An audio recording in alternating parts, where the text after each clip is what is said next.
Gary, all right, you guys, Dave Man Max 6, and we're back with the doc. The doc was unavailable for a little bit, and now he's back in town, so we're going to resume the show, you guys, and I know you've been really excited, sending me all kinds of questions. We really appreciate it, and thanking us for doing the show, and you want us to keep doing it, getting questions from all over the world.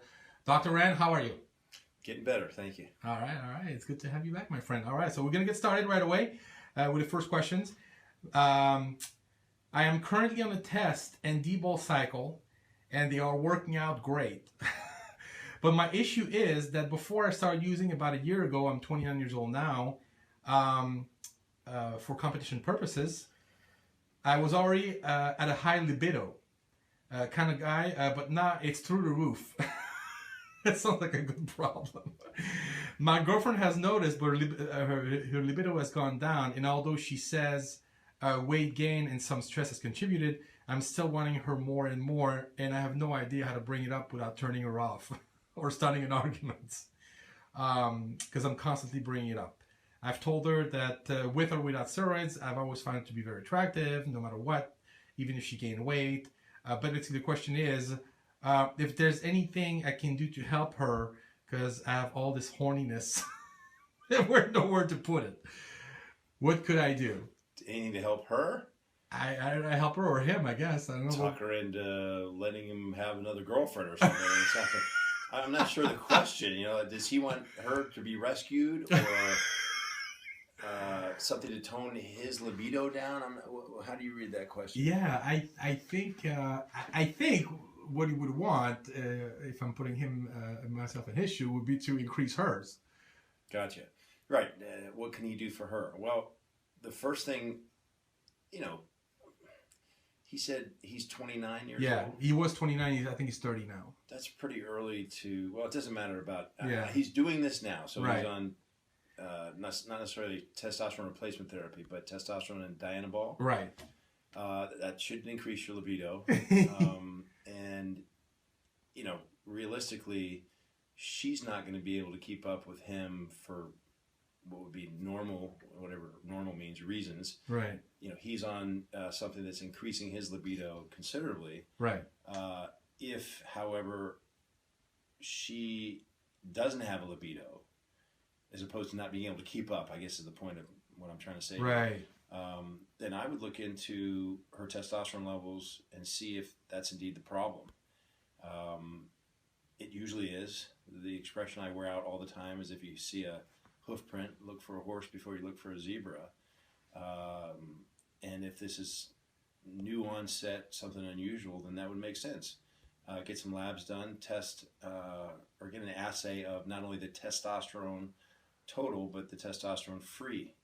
Because what I see often is, particularly as women age, the testosterone total will be within the normal reference interval, but the free portion, which is where the rubber meets the pavement, is really low or even immeasurable, sometimes below 0.2, and that could be the problem. There isn't a whole lot that I'm aware of that will increase the free testosterone in a female, although in general, anything that will bring down the sex hormone binding globulin, which is what binds up testosterone, keeps it from being available for use, will do that, and that's usually helped by making sure she has a high protein diet.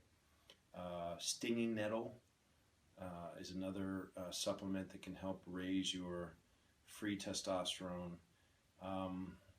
And again, I don't know what her age is, if this is appropriate to even look into. I mean, if she's 22, it'd be rare. Right. But hey, you can always look into the issue and you'll find out one way or the other if low T is an issue. And it does happen more frequently than I would expect at a younger age, just because stress. Stress tends to drive the hormone levels down, and you say, oh, well, then she doesn't need replacement. She just needs to reduce her stress. Well, I don't know where he's writing from, but in this town, I mean, I get a lot of laughs when someone's prematurely considering testosterone replacement therapy. They do have low numbers, but I say, well, you just have to reduce your stress. Well, this is L.A., Hollywood, life in general. My mom and dad, or my dad, obviously, well, I shouldn't say obviously, like so many, walked to school uphill both ways, 20 miles in the snow, and lived in a shoebox and ate dirt. But at 80 years old now, he says, that we actually have it harder than he did in terms of stress. Is what I'm getting at. Right, right. So how do you escape that? Practically speaking, unless you're willing to move to Bali and I don't know, join in with the monks, it's not a practical solution. So even if she's young, it'd be again at least worth looking into to see if she could be helped out. And you bring up an interesting problem that happens with TRT. Not that what he's doing is not legitimate. I don't want to put that word on, but medically approved bioidentical hormone replacement therapy will change someone's life. They're going to feel, instead of like they're 50, like they did when they were 20 again. And one of the things I say, half of the smile, but half very seriously, is that, you're going to go home to your significant other feeling like you did when you were 20. And, you're going to say, hey, honey, let's go dancing. And he's going to look at you, with clicker in hand saying, what do you mean? This is American Idol night. What are you doing? Is that a common problem? Do you hear that quite often with some of your patients? I had a couple come in here and... you got to get them off this thing. Yeah, this woman came in and she said, her first words out of her mouth were, if you don't do something with him, I'm going to divorce him. Oh, and of course I'm thinking, oh, dude, if that's the way she's going to speak about this, you might want to consider divorce before you go any further. Wow. But suffice to say, we got him on replacement therapy, and 3 months later for the follow-up, it was almost the exact same words. I said, well, how you doing? She says, if you don't do something about him, I'm going to divorce him. And I'm, my heart rate starts to go up. And this is my first failure, and this therapy works. I'm not doing anything. I'm just, I'm helping. And I've never heard of this not working. And I said, well, what's the problem? She says, he won't leave me alone. So that was when this was ages ago, but that's when the light went off. Hey, man, I need to warn people about this because it happens both ways. Physiologically, I will say that women, because of the anatomy, in general, I don't think they can keep up physically with men just because of the way they're built. And I don't mean that in any misogynist way or anything. It's just that it's the anatomy, or maybe it's just the attitude too. I mean, a guy will continue, pardon me, but until he's bleeding and so to speak, the skin's worn off. I don't mean to be so graphic, but where a female will say, hey, this is ridiculous. But no, in all seriousness, I mean, there's a difference between the anatomy that, because I don't buy into the whole thing about, guys are always hornier than girls. I've seen it both ways in my practice, so I don't think that's the issue. But again, he doesn't define really in detail what's going on here, but I hope I gave you at least a general answer. Well, let me segue into another question that I got actually just this morning, so I added to the list of questions that I sent you. When it comes to women, do you actually have women coming to see you for hormone replacement therapy? Does that happen? I used to have more female patients than male patients until probably the last year. Really?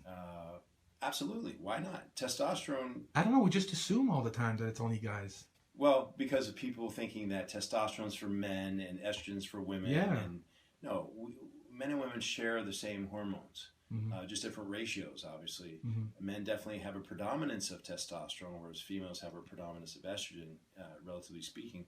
Although, by the time, say, a man and a woman make it to, say, age 80, knock on wood, the female will have more testosterone in relative terms than a male, for sure, or often. And in absolute terms, she will have less estrogen than he will. Wow. As a man ages, he tends to make more and more estrogen from testosterone for reasons we don't understand why, but we know it happens. Wow. But anyway, the same, libido, body composition, energy, sense of well-being, and joie de vivre, all are associated with testosterone, whether you're male or female. With females, it becomes a little bit more complicated is not the right word. It's not that complicated, but you have more factors because of the uterus and having to take care of that as they age, if they still have it, with progesterone and estrogen. And also, women tend to have symptoms associated with deficiency of estrogen, usually after they have symptoms of deficiency of testosterone. Hot flashes, night sweats, and eventually vaginal dryness, and the vaginal wall will start to break down, and sometimes even just walking can be painful, not just intercourse. And that usually happens, as I said, after you see symptoms of deficiency of testosterone, because it all starts with a cascade of hormones, beginning with cholesterol, and general categories goes to pregnenolone, DHEA, progesterone, testosterone, and estrogen. So by the time they get to those estrogen deficiency symptoms, they're probably running low on all the other precursors. Very cool, very cool. So I'm glad you said that, because we've actually been getting more questions from women viewers. Just so you know, not only all over the world, but the women has been interesting in your show. So good. Don't be afraid to go to the doctor and please, talk lady, to him or her about it, because it definitely makes a difference in both genders' lives. Very cool. Thank you, Doc. Okay, Doc. So this one is concerning growth hormone. Can you ask the doc if GH overuse is what he thinks causes the huge stomach distension on bodybuilders that we're seeing now in bodybuilding contests? In short, no, I don't think that's what's going on, because we know that bodybuilders have been using growth hormone for a long time. I don't want to name names for obvious reasons, but when you're using a lot of growth hormone, meaning in excess of the physiological level, other than replacement, it's super physiologic, things start to happen like flat bone growth. The long bones won't grow anymore because the growth plates have stopped working, but you'll start to see bodybuilders that have a gap between their teeth as those bones grow. Noses, ears, hands, feet, they'll all grow. That'll come first? I don't really know what comes first. Oh. I think it all happens together. Any flat bone can grow. I think it would be specific to the individual where you might notice it first, but the potential is there to grow anywhere. Growth hormone can make the organs grow too. Because it's been used for that reason sometimes, you said, in the past, well, rejuvenation of organs. Yeah, as you Yeah. age, your organs can shrink, and this can help the intestines could, in this case to what you're referring, could potentially grow, but not to the extent that you would see what I see on the internet, pictures of. So what is that then? Well, it's fat for sure. I mean, what's happening is, and a guy named Jerry Brainham, who used to write for Iron Man, and very, very knowledgeable, great guy. He has not to compete with this at all, but he has a newsletter. It's an on-site. What is the hip way to say it? E-zine, applied metabolics that is going to go into this soon, I believe. He hasn't shared it with me yet, but I think his theory is, we'll find out, jiving with mine, that it's insulin. That's what's new. Okay, you've got growth hormone. It converts to insulin-like growth factor, but you add insulin to the mix, and you can get some omentum fat. In short, is what's happening.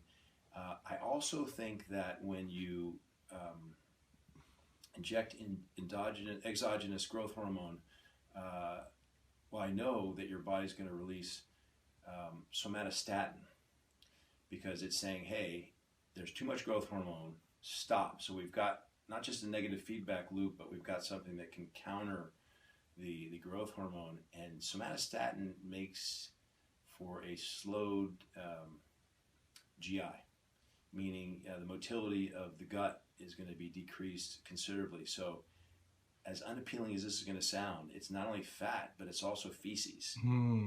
And half of feces is bacteria. When things slow down, there's more food for the bacteria that's supposed to be there to feed. And it doesn't mean that somebody's going to be passing gas all the time, because if it slows down enough, and it's slowing the entire process, the small bowel, which is further up than the large bowel, obviously the colon, where the feces eventually passes through, the gas that's formed there will be absorbed through the bloodstream and then expelled through the lungs before it even exits the body in terms of in the form of a fart. People who are saying, well, my gut's not that way because I don't pass gas all the time. That's not a good way to judge.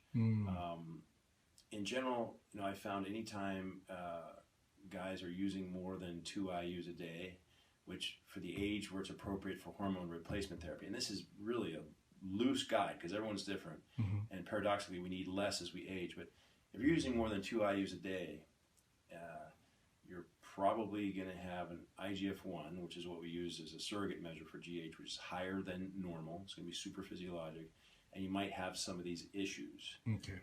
Obviously, we're talking about bodybuilders using this. It's not for medically approved purposes. So yeah, you're going to see some of this with the dosages that are being used. Gotcha. Now, let me just add this too. But it's a sort of fun fact that might be helpful for bodybuilders. I've researched this for as long as I can remember, growth hormone use, because people are asking me about it all the time.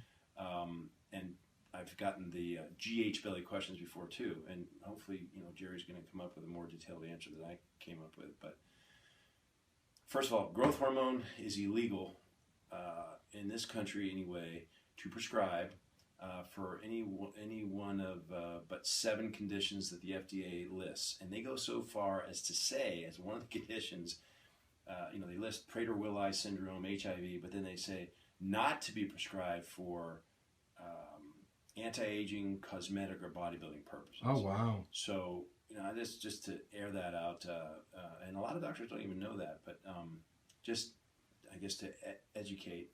But, so the gist of what I wanted to add there, aside from the tangents, is that the studies I have found show that men and women can use up to 6 IUs of growth hormone per day.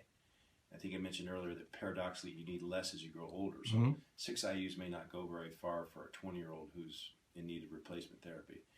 But the studies show that up to 6 IUs, 4 to 6 IUs for 6 months doesn't have any detrimental side effects. But one caveat, most of those studies were done on those who are infected with HIV. So, not the same population. You can't always draw a parallel. Those studies that used otherwise healthy individuals, or those not infected with HIV, 1.8 to 2 IUs for up to 6 months didn't show any side effects either. Wow. So just to sort of help guys and girls who are doing this stuff to hopefully stay out of trouble. Very, very helpful. Thank you, Doc. I was going to add one more thing. Yeah, go ahead. I don't want to cut you off. I'm just thinking, part of the problem with GH belly is,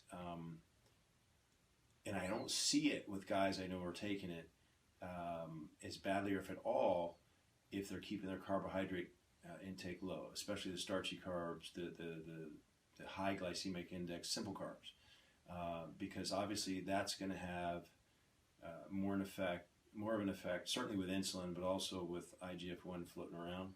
So, because a lot of guys, I'm thinking of one bodybuilder who's now retired, who told me he never saw GH belly because he only used GH when he was dieting down for the contest. So carbs were in check. I think that's important too. Yeah, you're right. That's part of the equation. Keep the carbs in check. There you go.